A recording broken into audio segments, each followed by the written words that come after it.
dan kita tidak mampu untuk mengamalkan.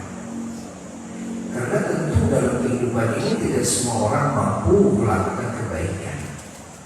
Jangan khawatir, berlihat saja, karena ada hadisnya.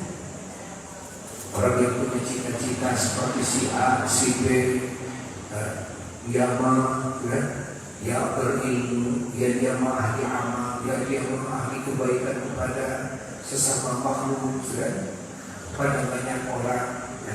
Dia minta kepada Allah, ya Allah, andai kata saya seperti dia, udah ini saya akan mengajarkan ilmu tersebut kepada semua manusia. Andai kata saya punya kekayaan seperti dia, saya akan membelanjakannya di jalan semuanya. Andai kata. Nah ini andai kata ini termasuk pada niat. Maka kita dicatat oleh Allah, walaupun kita tidak sampai kepada kedudukan orang kaya, orang alim, atau orang ahli jihad fisabilillah, lalu kita akan mendapatkan pahala persis seperti pahala yang mereka raih. Nah, ini makna niat bermukmin khairun min amal. Niat orang beriman itu lebih baik daripada amal, karena kadang-kadang kita tidak bisa melakukannya, hanya bisa berniat saja. Oleh sebab itu dalam fikih, ketika kita masuk waktu sholat, contohnya, ketika waktu masuk sholat, maka di situ kita wajib melakukan sholat. Kalau kita tidak akan melakukan sholat di awal waktu, maka hadirkan niat tujuan azan di dalam hati saya mau melakukan sholat pada waktunya. Nah, ketika sebelum kita melakukan sholat lalu ajal tiba, maka kita tetap termasuk orang yang melakukan sholat, pahalanya tidak dibalas. Itu fungsi niat. Niat lebih baik daripada amal. Ini cerita ayah Bapak Bupati kan tahu di Bandung Muhammad Haji Ahmad Toha sama Haji Toha, beliau begitu pas mendekati wafat dan sudah sepuh di atas 100 tahun, minta ibu ya agar didaftarkan haji.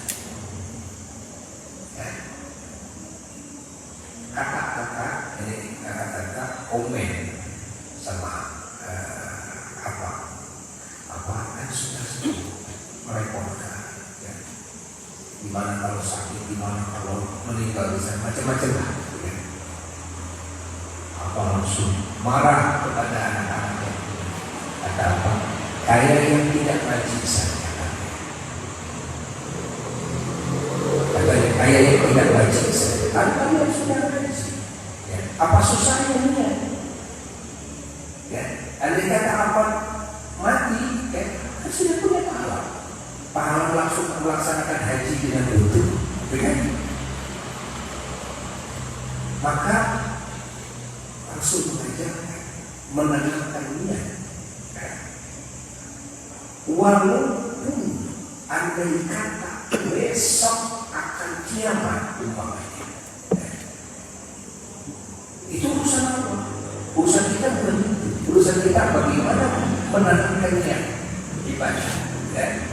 Niat saya akan melaksanakan ini, niat saya akan melaksanakan ini. Makanya setiap kita bangun tidur, jika kita ingin mendapatkan pahala yang tak terhingga, setiap bangun tidur ketika kita setelah memuji kepada Allah, berniatlah dalam hati, ya Allah, dan hari ini saya berniat akan melaksanakan perintah-perintahmu, akan menjauhi larangan-larangan.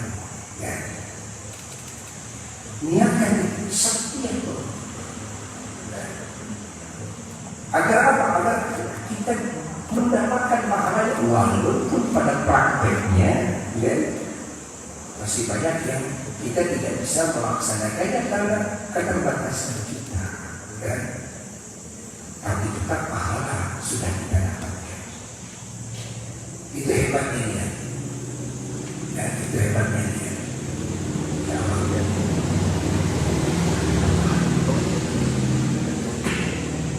Bagaimana agar semua gerak-gerik kita ini menjadi nilai ibadah? Yang menjadi nilai ibadah kembali kepada yang tadi, bahwasanya Allah Subhanahu wa Ta'ala mengajarkan kepada kita hamba-hambanya untuk menjadi bekal keberuntungan seuntung-untungnya. Adalah dengan tiga. Apa? Satu adalah iman. Selalu dasarnya itu dengan dasar keyakinan. Yang kita lakukan dasar keyakinan kepada Allah. Satu iman. Iman itu keyakinan dalam hati. Atas dasar keyakinan kita kepada Nabi kita Rasulullah, atas keyakinan kita kepada Quran, atas keyakinan kita kepada apa yang Allah firmankan, apa yang Nabi sabdakan. Satu dasarnya itu untuk menjadikan segala menjadi ibadah. Tanpa dasar keyakinan, segala kebaikan yang dilakukan oleh manusia tidak akan mendapatkan apresiasi dari Allah. Kenapa? Ini yang dilakukan meskipun besar yang dikorbankan demi siapa? Atas dasar kepercayaan kepada siapa? Kan? Masa Allah tiba-tiba menggajar? Dilihat dulu dari yang pertama. Apa? Adalah akidahnya, keyakinannya.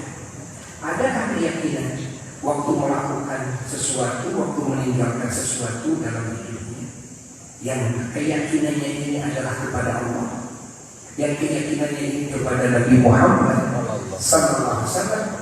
Kalau ada, nah ini baru mulai akan menjadi nilai ibadah. Satu. Ya, makanya dalam ajaran Nabi tadi disebutkan ketika Nabi 13 tahun di Makkah, itu yang disebut syariat Islam yang berupa amanah, kan? Itu sangat sedikit sekali. Malah pilar-pilar yang disebut rukun Islamnya belum hadir. Bayangkan sholat saja 1 tahun lebih lah ketika Nabi mau hijrah baru ada perjalanan Isra Mi'raj. Perjalanan Isra itu, ya, dalam sebagian riwayat itu kira-kira 1 tahun atau lebih dari 1 tahun ke hijrah. Kalaupun umpamanya 2 tahun, berarti 11 tahun di Mekah dari mulai Nabi diutus. Apa yang diajarkan? Ya kan? Yang diajarkan itu 2. 1 akidah, 2 akhlak. Maka sahabat-sahabat Nabi di Mekah, ketika sahabat Nabi dikuncingkan, sebagai sahabat Nabi dicaci maki, difitnah, dan dianiaya dan sebagainya, dan sudah terbukti ada sahabat yang dibunuh. Terbukti Nabi dan di taruhin kotoran dan di punggung beliau lagi sujud di dekat sofa di Masjidil Haram. Nah, apa yang Nabi lakukan menyikapi segala keburukan-keburukan, kejahatan-kejahatan manusia saat itu kepada dirinya, akhlak, keyakinan yang teguh kepada Allah, dan doa yang selalu dipanjatkan kepada Allah, doa kebaikan. Gak ada yang keluar dari lisan Nabi doa yang buruk bagi sahabat atau bagi orang-orang yang memusuhinya, yang telah menganiaya kepadanya. Bukankah kita dengar dalam hadis sahih ketika perang Uhud, Nabi kan sampai ininya sampai patah, anak senjata musuh. Nah, lalu Nabi berdoa. Doanya masyhur apa? Allahumma hdi qaumi fa innahum la ya'lamun. Ya Allah, berikan petunjuk kepada kaumku. Disebut kaumku yang jelas-jelas memerangi. Kan perang yang memerangi dari Makkah. Nah, Masya Allah, mengajarkan kerajaan-kerajaan lain. Kajoran istilahnya ke Madinah Al-Munawwarah. Uhud itu kan wilayah batas tanah haram Madinah. Allah, doa Nabi sampai begitu begitu indahnya. Nabi tidak mengeluarkan kalimat seperti yang dikeluarkan oleh Nabi Lut, seperti yang dikeluarkan oleh Nabi Musa, seperti yang dikeluarkan oleh Nabi Nuh alaihissalam, sehingga oleh Nabi Nuh kalimat yang dikeluarkan menjadikan sebab semua yang hidup di muka bumi jadi mati semua kecuali yang naik perahu. Yang keluar dari sana Nabi Lut, semua perkampungan itu dulu patah, yang di bumi menjadi dalam tanah, yang di dalam tanah menjadi di bumi, yang di atas bumi. Karena bagaimana Nabi Musa alaihissalam, manusia menjadi kera. Itu semuanya perlu disana. Terjadi Nabi Isa alaihissalam, manusia jadi babi. Itu dari sana. Yang dikabulkan oleh Allah dan ajaran wahyu. Ketika kaumnya membangkang, cuma membangkang, tapi Nabi kita kaumnya, masya Allah, walaupun mereka kafir, tetap aja jadi umat Nabi. Umat Nabi itu dua yang disebut umat Nabi. Satu umatul ijabah. Apa umatul ijabah? Yaitu orang-orang yang menerima ajakan Nabi, yang memeluk Islam, yang beriman, namanya umatul ijabah. Tapi jangan lupa umat Nabi itu adalah juga umatul dakwah, umat yang memang didakwahi oleh Nabi, yang dalam Nabi sampai, walaupun dia tetap memusuhi Nabi, memerangi Nabi, tetap itu disebut umat Nabi. Kafir tetap umatnya. Maka ketika Nabi mengatakan bahwa orang Yahudi, Tarqatul Yahud dan Nasr, orang Yahudi berpecah belah menjadi 72 firqah. 72 kelompok. Nah, Nabi mengatakan wasataf ummati ala 73 firqah. Umatku juga akan berkotak-kotak menjadi 73. Kulluhum finnar, semuanya di neraka. Illa billatan wahidah, kecuali yang satu. Kecuali yang satu. Siapa yang satu? Ada dua riwayat. Riwayat yang pertama, ma ana alaihi wasallam, adalah yang memegang teguh kepada apa yang aku pegang, yang aku jalankan. Dan yang dijalankan, yang dipegang teguh oleh sahabat-sahabat. Ini riwayat pertama. Riwayat yang kedua, yang menjadi sebab penyelamat itu adalah keluarga baginda Rasulullah Sallallahu Alaihi Wasallam, yang memegang, mengikuti Al-Quran dan yang mengikuti kepada Ahlul Bait, keluarga baginda Rasulullah Sallallahu Alaihi Wasallam.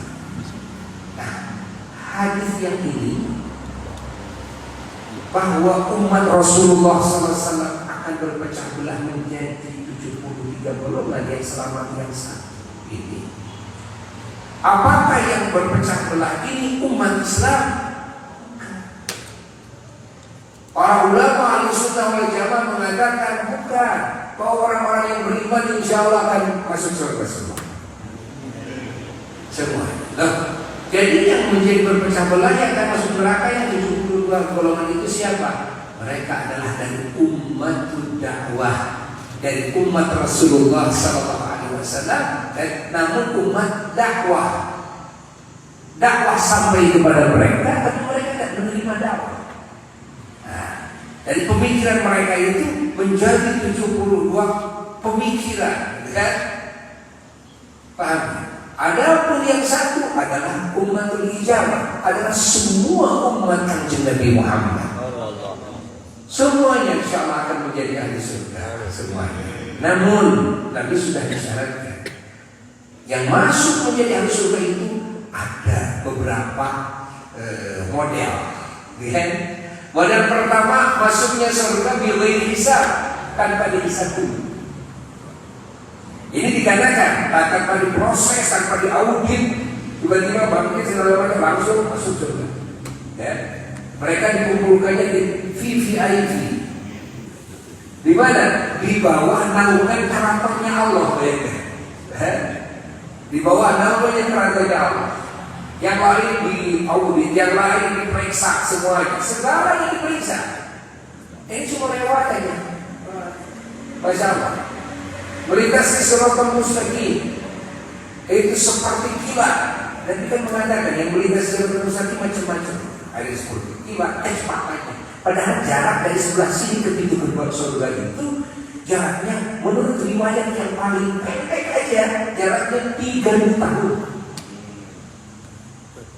Tapi kan kita tahu ada riwayat hadis bahwa yang masuk surga ada yang kecepatan seperti al-barqil khatib, seperti kilat yang menyambar. Ada lagi yang seperti hembusan angin kencang. Ada lagi yang seperti kecepatan anak panah. Dan ada lagi seperti kuda balap kecepatannya. Ada yang lari katanya, ada yang jalan katanya, ada yang merangkak katanya, ada yang bergelantungan katanya. Allah yang bergelantungan, Masya Allah, jatuh ke neraka ada gitu kan. Tapi ya sampai-sampai apa ya, kena hembusannya ya, Masya Allah, ikan kena hembusan Allah. Ini diriwayatkan oleh Sultan Aulia Syahrul Qadir Jailani Qaddasallahu sirrahu dalam kitab Kuliah.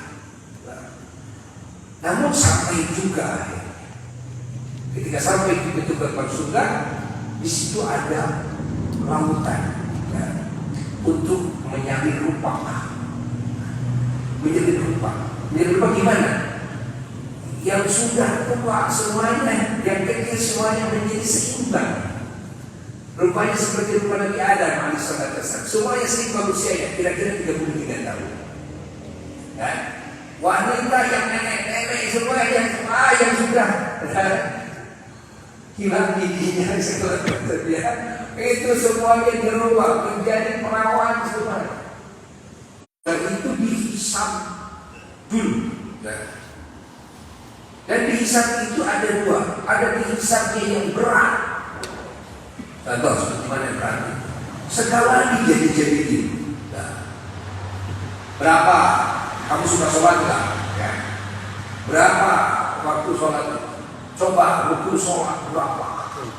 Coba syarat sholat berapa? Syarat-syaratnya sholat. Dan coba syarat wajib sholat ada berapa? Dan coba yang disunahkan dalam sholat ada berapa? Coba yang dimakruhkan dalam sholat ada berapa? Berbicara rukun sholat, yang pertama takbir A berapa? Syaratnya takbir itu takbir Allah. Baca Fatihah coba bagaimana? Tak hanya tajwid di segala macam. Ilmu tajwid dibaca. Ada berapa tasbih dalam Fatihah? Dan bagaimana sifat makhraj dengan sifat makhraj, pokoknya yang ada dalam Fatihah kita ada seperti ini kan berat. Ini kan berat. Ini namanya hisaban asiro, hisaban yang berat. Ada hisaban yasiro. Ya, ketika diperiksa itu, diaudit itu enteng. Contohnya seperti mana? Ini, ya. Kamu umat Nabi Muhammad? Iya. Kamu suka sholat ya? Iya. Suka puasa? Iya. Suka zakat? Iya. Kan? Pernah pergi? Pernah. Kan? Baik tidak pernah? Tidak pernah. Tidak masalah. Sudah. Selesai masuk. Ini namanya hisaban yasir. Mudah-mudahan kalau kita bisa, ya kita masuknya golongan hisaban yasir. Jadi kan? Nah, ini kelompok yang kedua hisab. Nah, ada kelompok yang ketiga. Kelompok yang ketiga itu mereka orang-orang yang berdosa dan tidak bertaubati dosanya sebelum dia mati. Maka ini dosanya dikembalikan kepada Allah. Tapi dia terima. Insya'a kan? Ghafaralah wa insya'a azab. Itu terserah Allah. Kalau Allah mau mengampuni, ya sudah, masuk surga. Walaupun sebesar apapun dosanya. Kalau saja Allah mau menyiksa, berat dari urusan Allah. Ya, ya itu maksud dari Allah. Ya. Ini kelompok yang ketiga. Makanya tidak bisa kita memvonis manusia orang yang beriman kalau mati yang dia belum tobat dari dosa-dosanya pasti masuk neraka belum pasti. Iya, karena ada dua kemungkinan. Satu, kemungkinan dia diampuni ya oleh Allah, maksud dari Allah. Kedua, kemungkinan mendapatkan syafaat dari Rasulullah SAW. Apa itu syafaat? Pembelaan. Apakah nanti Rasul bisa membela? Rasulullah SAW sudah bersabda dalam hadisnya, hadis ini diriwayatkan oleh para ahli hadis, termasuk Imam Al-Ghazali dalam Ihya pertama, yashfa'u yaumal qiyamah. Nanti hari kiamat yang bisa memberikan pertolongan kepada yang lain dengan ada tiga kelompok. Satu, al-anbiya, para nabi. Kedua, summal ulama, para ulama-ulama Allah. Bagi kita perlu dekat dengan ulama begitu. Kelima, dapat doa dan syafaat. Amin. Jangan jauh dari ulama. Kita sudah bodoh, sudah amalnya kurang, dosanya salah berbulu. Tiba-tiba mau masuk surga. Pas saya suka sholat yang mana yang mau dijadikan tiket surga? Sholat yang tidak khusyuk, ya? Sholat yang tidak benar itu kan? Artinya sholat yang mana? Karena khusyuk itu kan susah. Jangankan sholat 4 rakaat, 2 rakaat saja susah dan mulai Allah Akbar sampai salat khusyuk, terus hati dihadapkan kepada Allah. Itu bukan hanya itu. Ini perlu pelajaran yang khusus ya dari ahli-ahli khusyuk, karena tidak bisa main logika saja. Ini kan harus praktek. Coba praktekkan. Kalau kita jujur-jujuran, apakah kita dari mulai Allah Akbar sampai salam saja, ya, sampai salam, apakah hati kita fokus kepada Allah? Apakah hati kita fokus sedang munajat kepada Allah sesuai dengan apa yang kita ucapkan? Ataukah kadang-kadang menghilang dulu, entah kemana, kembali lagi kepada Allah, lalu menghilang lagi, kembali lagi kepada Allah, lalu menghilang lagi. Bahkan sampai pas assalamualaikum kita sudah menghilang dari Allah. Belum saja salam dan mengingat masalah lisan mengucapkan assalamualaikum, tapi hati tidak kemana. Dan ini kita sadari betul, ya, kita sadari betul. Ternyata itu kekhusyuan perlu latihan, ya. Dan bisa orang maksud harus khusyuk bisa untuk fokus. Ya. Latihannya harus di luar sholat juga. Orang yang latihan di luar sholat khusyuk nanti ini untuk membantu ketika sholat dia bisa khusyuk. Ya. Makanya di sini ya ulama mengajarkan bagaimana khusyuk dalam zikir, dalam diri, dalam doa.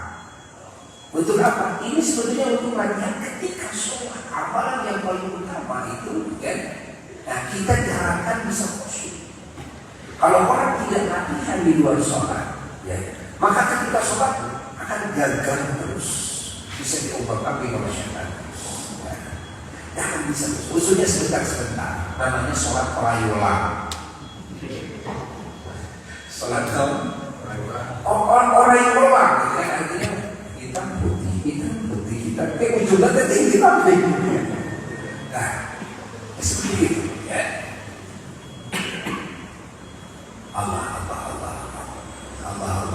Mudah-mudahan kita bisa khusyuk ya.